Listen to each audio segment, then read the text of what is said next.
Hello everyone, welcome back to my channel. तो explanation शुरू करने से पहले मैं आप लोगों को सॉरी कहना चाहूंगी। आई एम रियली सॉरी कि मैंने इस पार्ट के लिए आपको वेट करवाया और इस ड्रामा को बहुत ही दिन तक खींचती रही। एक्चुअली मुझे एक शॉकिंग न्यूज पता चली थी जिसकी वजह से मैं इन दिनों बहुत ही ज्यादा सैड थी। मैं बस इतना कहना चाहूंगी कि प्लीज मुझे माफ कर दीजिए और आगे से मैं आप लोगों को पहले जैसा एंटरटेन करने की कोशिश करूंगी। आप लोगों को ज्यादा भगाना ठीक नहीं होगा। सो चलो ड्रामा के एक्सप्लेनेशन शुरू करते हैं। और हाँ, मैं ये 5-6 पार्ट एकदम शॉर्ट में एक्सप्लेन कर रही हूँ। तो इस पार्ट की शुरुआत में चियोंगा को पता चल जाता है कि जियोम ने ही पाक कुसुम का एक्सीडेंट करा था। तो उसकी मॉम ने उसे बचाने के लिए सारे सबूत मिटा दिए और सारा कसूर कांगसी पे डाल दिया। चियोंगा जिन्बू की मॉम के पास आती है और कहती है, आपने ऐसा क्यों किया, आपने उस बेचारे को क्यों फंसाया। पता है जियोम ने 10 साल पहले मुझे क्या बोला था, उसने पाक कुसुम और कांगसी को खा लिया। उसको कांगसी को लेकर बहुत ही बुरा फील हुआ, इसलिए उसने सुसाइड कर लिया। भाई की मॉम गुस्से में कहती है, तुम्हें इन सब में पढ़ने की कोई जरूरत नहीं है, तुम अपना देखो। चियोंगा कहती है, लेकिन ये जब हुआई को पता चलेगा तो उसको कितना बुरा फील होगा। इस पे हुआई की मॉम कहती है, अगर तुम उससे सच में प्यार करती हो तो उसे ये सब मत बताना, वो बहुत ही ज्यादा हर्ट होगा और वैसे भी वो तुम्हारे कारण पहले से ही बहुत ही ज्यादा हर्ट है। ये सुनकर चियोंगा कुछ नहीं कहती है। इसके बाद अगले सीन में हम देखते हैं कि हुआई को भी एविडेंस मिल जाता है कि उसके भाई की वजह से पाक कुसुम का एक्सीडेंट हुआ था और उसके भाई ने उसकी मॉम को बचा के कांगसी को फंसा दिया। ये सुनकर वो सीधे डेथ सेंटर आता है जहाँ वो पाक कुसुम के अस्थि उनके सामने खड़ा होता है। उसको अपने भाई के बारे में याद आने लगता है कि उसके भाई ने उसे बिना बताए अपने अंदर इतना सारा दर्द रखा,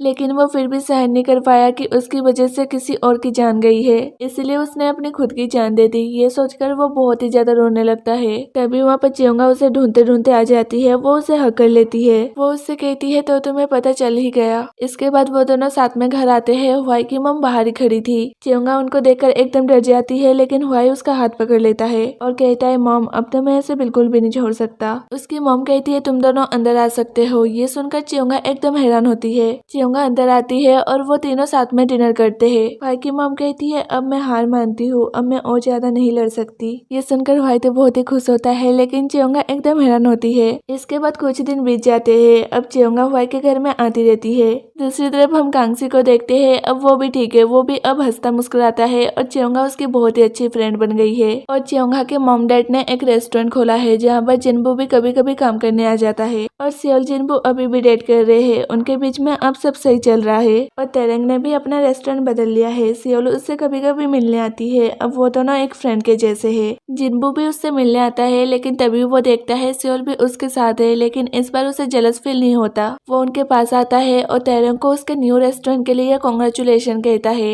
यहाँ पर तेरेंग और जिन्बू की भी बहुत ही अच्छी दोस्ती हो गई थी। ये देखकर सियोल भी बहुत ही खुश होती है। इसके बाद अगले सीन में जिन्बू सियोल को अपने घर ले आता है। जिन्बू की मॉम तो बहुत ही नाराज होने लगती है। ये देखकर सियोल जिन्बू को अंदर किचन में खाना बनाने के लिए भेजता है। उसके एक कहने पे जिन्बू एकदम फटाक से चला जाता है। ये देखकर जिन्बू की मॉम एकदम हैरान होती है। सियोल कहती है, आपने देखा ना वो मेरे लिए कितना पागल है, आप उससे नहीं जीत सकती हो। वो कुछ भी करेगा लेकिन वो मुझे नहीं जाने देगा, इसलिए प्लीज आप ये सब यहीं पर रोक दो। वो यहाँ पर बड़ी मुश्किलों से उनको मना लेती है। इसके बाद वो तीनों साथ में बैठकर डिनर करते हैं और यहाँ जिन्बू की मॉम भी खुश थी। तो फिर अगले सीन में हम हुआई की मॉम और चियोंगा की मॉम को एक साथ देखते हैं। चियोंगा की मॉम कहती है कि जो बीत गया सो बीत गया, अब हमें प्रेजेंट में फोकस करना चाहिए। यहाँ पर वो दोनों भी समझ जाते हैं कि अब हमें पुरानी बातों को लेकर नहीं चलना चाहिए। वो दोनों पुरानी बातों को यहीं पर खत्म करते हैं। इसके बाद हम और कुछ दिन बाद देखते हैं जहाँ सब कुछ ठीक हो गया है। कुछ दिनों के लिए चियोंगा का एक गांव में पोस्टिंग हुआ है, जहाँ पर हुआई भी उसके साथ रह रहा होता है।